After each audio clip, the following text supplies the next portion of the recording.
বেগম খালেদা জিয়াকে যখন জেলে নিবেন, জেলে নেওয়ার জন্য তারা সিদ্ধান্ত নেয়, তখন তারা ইউরোপিয়ান ইউনিয়নকে প্রথমে বলে, ইউরোপিয়ান ইউনিয়ন, ব্রিটেন এবং আমেরিকাকে বলে যে আমরা বেগম খালেদা জিয়াকে অল্প কয়েকদিনের জন্য, এটা আমাদের আহ, কি বলবো, এটা আমাদের মানে আইনের বিষয়, অর্থাৎ আইনের রিকোয়ারমেন্টের কারণে বেগম খালেদা জিয়াকে আমরা আহ, জেলে নিতে হয়, জেলে নিতে হচ্ছে, এবং উনি জামিন পেয়ে যাবেন। বাংলাদেশের কোর্ট তো স্বাধীন, আমরা তোমাদেরকে জানিয়ে রাখলাম অ্যাজ পার্ট অফ কার্টিসি। তো আমি ইউরোপিয়ান পার্লামেন্টে, আমি ইউরোপিয়ান ইউনিয়নে গেলাম এক্সটার্নাল অ্যাফেয়ার্স। তো ওরা আমাকে বললেন যে এই আওয়ামী লীগ তো আমাদের কাছে কমিউনিকেট করেছে যে তারা বেগম খালেদা জিয়াকে অল্প দিনের জন্য অ্যারেস্ট করতে চায়। তো আমি বললাম যে দেখো, খালেদা জিয়াকে তো তারা অল্প দিনের জন্য অ্যারেস্ট করবে না, তারা তো দীর্ঘদিন রেখে দেবে এবং বাংলাদেশের গণতন্ত্রের যাত্রা কিন্তু ব্যাহত হবে।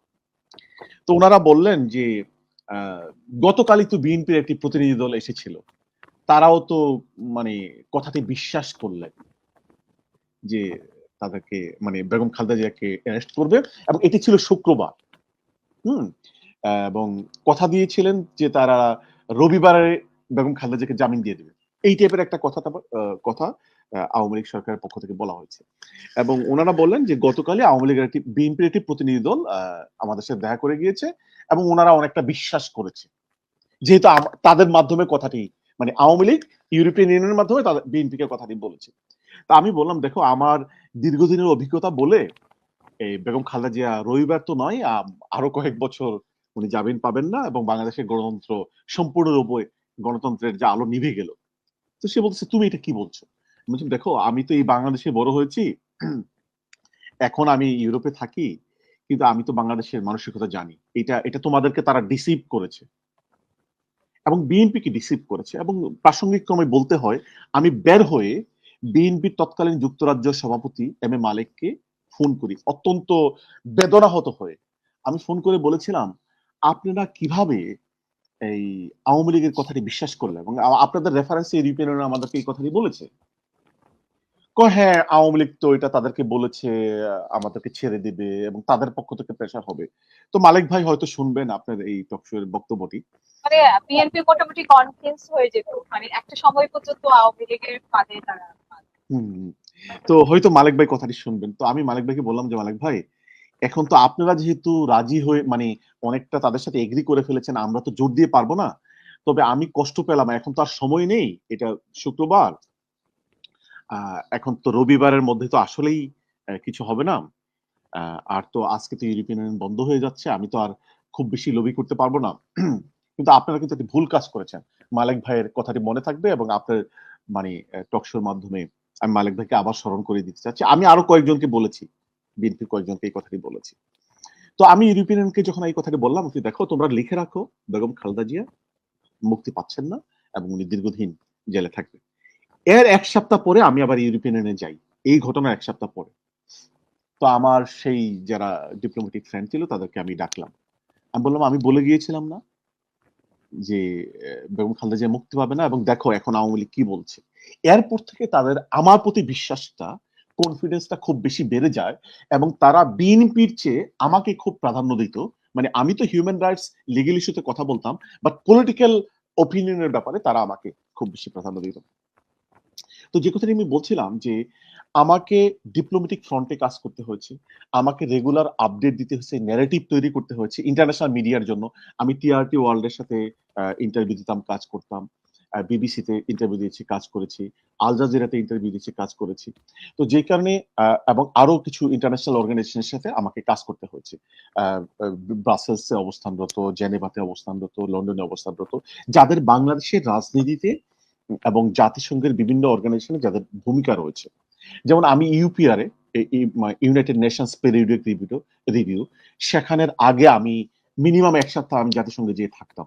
আমি সেখানে বিভিন্ন দেশের যারা আসতো স্পেশাল রিপোর্টার, বিভিন্ন দেশের যারা প্রতিনিধি এবং স্পেশাল রিপোর্টার, তাদেরকে আমি ব্রিফ করতাম অনেক ধরনের ভলিউম রেডি করে, বাংলাদেশে কোথায় হিউম্যান রাইটস ভায়োলেশন হচ্ছে, বিএনপি জামাতের কারা অ্যারেস্ট হচ্ছে, কারা নির্যাতিত হচ্ছে, আমি এগুলো তাদেরকে ব্রিফ করতাম। তারা তো ইউনাইটেড পেরিয়ডিক রিপোর্টে সেগুলো উল্লেখ করতেন। এবং মানে বিভিন্ন দেশের অনেক থেকে আমি আমি বলবো আজকে একটি স্মরণ রাখার মতো জাতিসংঘের একজন মানে নামকরা কর্মকর্তা, আহ, উনি এখন জাতিসংঘে কাজ করেন। উনি আমার সাথে লিঙ্কলসিনে, আমি লিঙ্কলসিনের মেম্বার, উনি লিঙ্কলসিনে আমার সাথে একদিন নাস্তা করতে এসেছে, দেখা করতে এসেছে।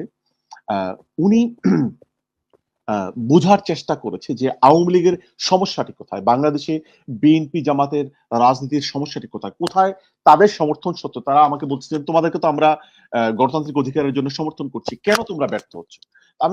আমি বলছি দেখো, বাংলাদেশে যেই মানে অর্গান গুলো একটি সরকারের সাথে কাজ করে, এই প্রত্যেকগুলো অর্গানকে আওয়ামী লীগ বল প্রয়োগ করে অথবা তাদের মানে আনইউজুয়াল ইনফ্লুয়েন্স ইউজ করে, ইন্টারফেয়ার করে তাদেরকে ক্ষমতায় নিয়ে নিয়েছে। বাংলাদেশের সেনাবাহিনী, বাংলাদেশের পুলিশ, বাংলাদেশের গোয়েন্দা সংস্থা, বাংলাদেশের বিচার বিভাগ, এই সবগুলোকে আওয়ামী লীগ তাদের মানে মানে ফেসিবাদী রাজনীতির জন্য, বিএনপি জামাতকে দমনের জন্য ব্যবহার করছে। এবং এবং সর্বশেষ আমি বললাম মিডিয়া।